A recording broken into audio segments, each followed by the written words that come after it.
Okay. Well, there is something in the air. Um, Basically, they're talking about, new RFD chips again. Okay, I'm gonna just say this.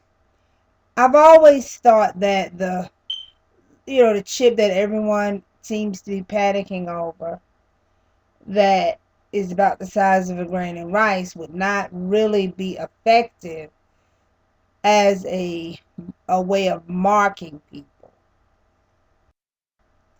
There's this new device that they're working on. It is external for now. And I'll tell you later how I think it could be easily used to be internal. But it's external now. And it is mainly going to be used for interfacing with gaming systems and with computers holding basic medical information, like you've just been admitted to a hospital, and they put your information on there to help prevent medicine interaction, things like that. But if you notice how smooth this would be the best way to put a mark in your forehead, not on your brain. You cannot put anything on your brain. If you do that, you will cause the person to develop. Their bodies will try to attack it, or they would have to be on permanent medication to keep their bodies from attacking it. All right, so that's never been viable to me, and I'll go a little bit more into how it can be done in the um, forehead, but also in the palm, or not even in the palm, but in the hand. Okay, here's a closer picture of it. Now I put references on the bottom of this in the information concerning the scriptures this is referred to in Revelation, and also concerning um, where I got um, the word mark from in the Strong's Concordance. But as far as the Greek word, it comes from Charagma, um, which means a scratch or etching, as in i.e. stamp, as in badge of servitude, or sculpted figure of the statue, graven or mark. And that's what we're looking at, is some kind of mark. What is it that could easily be used to meet to a means to an end? All right, these are what we're familiar with as far as what an RFID looks like. Um, and there are many ways, many forms of it. Now, I do remember back in 2006 or 7, something like that, seeing articles where they were going to be experimenting with animals, where they're going to use a form of tattooing to put RFID information onto animals to make it easier to track. And that was around the time where they had where laws were implemented, where they would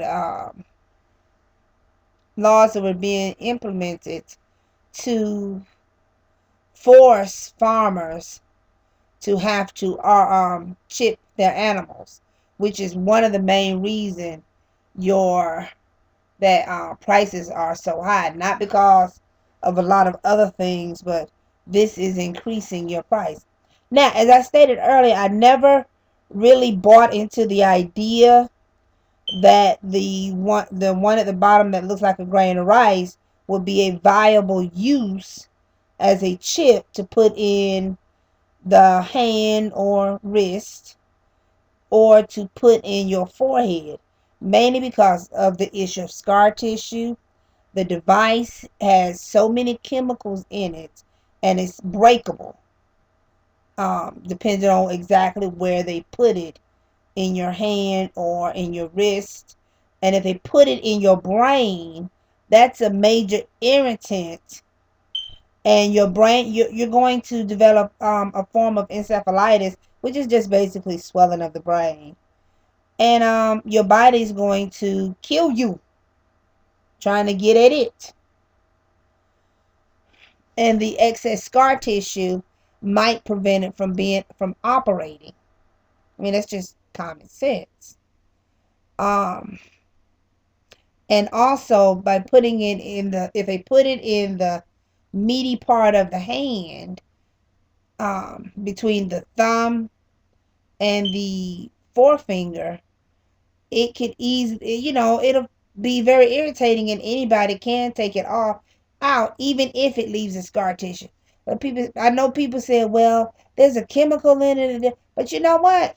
If you do it just right, no big deal. And they know this. That's why they're introducing new things about this. All right, let's see now. They can also, obviously, you can see here, they can put it up against the bone. There again, you still have to worry about scar tissue. You use your right hand. You use your left hand. You're gonna make your hands. They're gonna make the hands unusable by putting it in your hand, especially if they put it up against the bone. So that's not a viable way to do it. You'll have more people. You have people more sick than you intended. And I know somebody's going to say, well, yeah, but see, then you can set it up so that they can't, it automatically releases the chemical to kill them. But guess what? All they're going to do is put the chemical, it's much more efficient to just kill large swaths of people than to do one person at a time. And a lot of the movies be showing, them killing one person at a time. And that's expensive and very inefficient. All right, now I'm going to go back to this, a close-up picture of that chip you saw on the man's wrist earlier. And if you notice, the way this is, if they were to use a type of mesh where it has like a dissolvable material, so like dissolving, like when you go, if you've ever had stitches and they've had to put more than one layer on the inside layer, it has dissolving stitches. So if you've ever had that, you don't necessarily go back to have that removed. So if they have some way of making the webbing so that it dissolves, and then the scar tissue would make connections with all of these so that it is permanent. You can't go in like you could the one that's about the size of a grain of rice and pull it out. This would be permanent. Okay? Now, if you know here, as I stated, right now, it's temporary. It's meant to be used only for gaming or for interfacing with computers or other computer devices, which is fine. But if you notice that mesh as I mentioned earlier. Okay, now, how do I think that it could easily be implemented? Very simple. Most of us have dark ridges on our hands, or we've had on our wrist, I should say. And remember, crucifixion the nails could be put in your hand two ways. It could be put in your hand itself, which is very weak, believe it or not, or it could be put between the ulna and the radius bone, which is very strong. If I was to do it, I would put it underneath the skin. All you have to do is just cut a slit, local anesthesia, cut a slit, pull the skin back, slip it up under them, because you wouldn't have as much webbing as they have around it. Put it under there, fold the skin over, put a bandage over, and tell them to wrap it and take care of it and whatnot. to prevent infection. As far as in the forehead, because again, you cannot put anything on the brain unless your intent is to kill the person. Okay? All right. Now,